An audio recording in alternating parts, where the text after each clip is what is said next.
Ini kita justru sedang menjalani satu kehidupan di mana peradaban dunia ini di bawah kendali mereka yang rame-rame nggak beriman pada hari akhir, Pak. Makanya kalau Anda merasa sekarang ini kok kacau begini dunia ya, karena yang mimpin dunia tidak berpegang kepada apa yang mesti dipegang. Makanya bahasanya Nabi, juhri dabbin, masuk ke lubang biawak.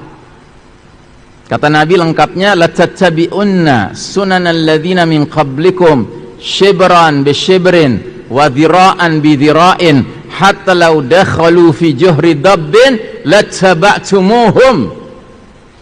Sungguh kalian umat Islam kelak nanti di akhir zaman akan mengikuti tata cara hidup, kebiasaan, jalan hidup umat-umat sebelum kalian, sejengkal demi sejengkal, sehasta demi sehasta, sehingga sekiranya mereka yang kalian ikuti sudah jelas-jelas masuk lubang biawak, kalian terus saja ikut sama mereka. Terus sahabat nanya, ya Rasulullah, al-Yahuda wan Nasara, ya Rasulullah, apakah yang kau maksud kaum Yahudi Nasrani? Kata Nabi, faman, siapa lagi kalau bukan mereka? Nah, ini yang mimpin kita sekarang, Pak. Dunia ini dipimpin sama mereka. Makanya saya di berbagai kesempatan selalu mengingatkan diri saya dan kita semua, janganlah menjadi bagian dari yang sudah ngelihat mereka masuk lubang biawak, kita ngekor aja terus, ngikut aja terus gitu.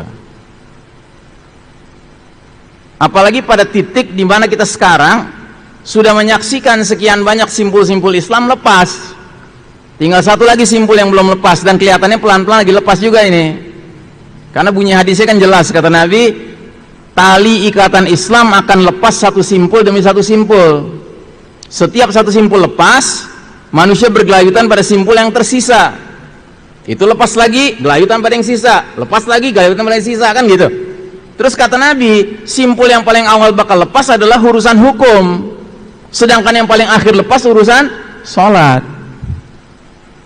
Nah ini udah kita saksikan, Pak. Hukum lepas, bukan hukum Islam lagi. Politik lepas, bukan politik Islam lagi. Ekonomi lepas, ekonomi ribawi. Budaya lepas, budaya K-pop, ya kan?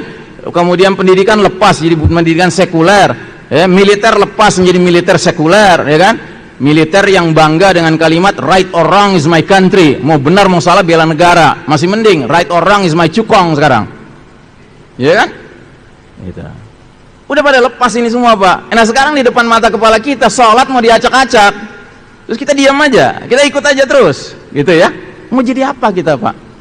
Apalagi sisa yang bisa kita pegang nantinya, ya. Kalau saya nggak suka dengan perdebatan fikih, Pak. Fikih itu selalu optional, banyak sekali opsinya. Tapi mari kita melihat masalah ini dari sudut pandang hadis yang Nabi sudah ingatkan bahwa tali Islam itu akan lepas sedikit demi sedikit. Ya. Nah kita hidup qadarullah di era di mana tali yang paling akhir nih, simpul paling akhir nih mau lepas, Pak, dan bahkan sudah lepas di banyak tempat. Terus kita mau diem aja, kita mau ikut terus, ya kan? Kalau mereka nggak ada pedulinya, Pak, dengan kita, ya. Bahkan mereka peduli sekali memastikan bahwa kita ini mengikuti rencana mereka. Apa itu rencana mereka? Wala yazaluna yuqatilunakum hatta yaruddukum an dinikum in istata'u. Mereka, orang-orang kafir harbi, kafir yang memerangi Islam dan umat Islam, tidak henti-hentinya, continuously, 24 hours a day, 7 days a week, 12 months a year, ya 24 jam sehari, 7 hari sepekan, 12 bulan setahun. Mereka tidak henti-hentinya memerangi kalian sampai kalian murtad dari agama kalian, seandainya mereka sanggup. Itu udah cita-cita mereka, Pak. Terus mereka lagi mimpin dunia, terus kita ya inggi aja terus gitu, Pak. Come on, wake up my brothers, ya. Nggak zamannya kita menjadi orang yang dengan dalih apa namanya nggak mau ribut, kita damai gitu kan, kita ikut aja deh daripada ribut gitu, ya. Kita harus menggunakan akal kita, Pak. Kita ini orang-orang yang beriman pada hari akhir, Pak, ya. Keimanan kita kepada hari akhir akan membuat kita nggak mau mempertaruhkan sunnah Nabi apapun alasannya. Nggak bisa. Bagi kita mengikuti sunnah Nabi itu above all, di atas segala-galanya, ya. Sama dengan mengikuti syariat Allah Subhanahu Wa Taala, karena itu bagiannya satu paket.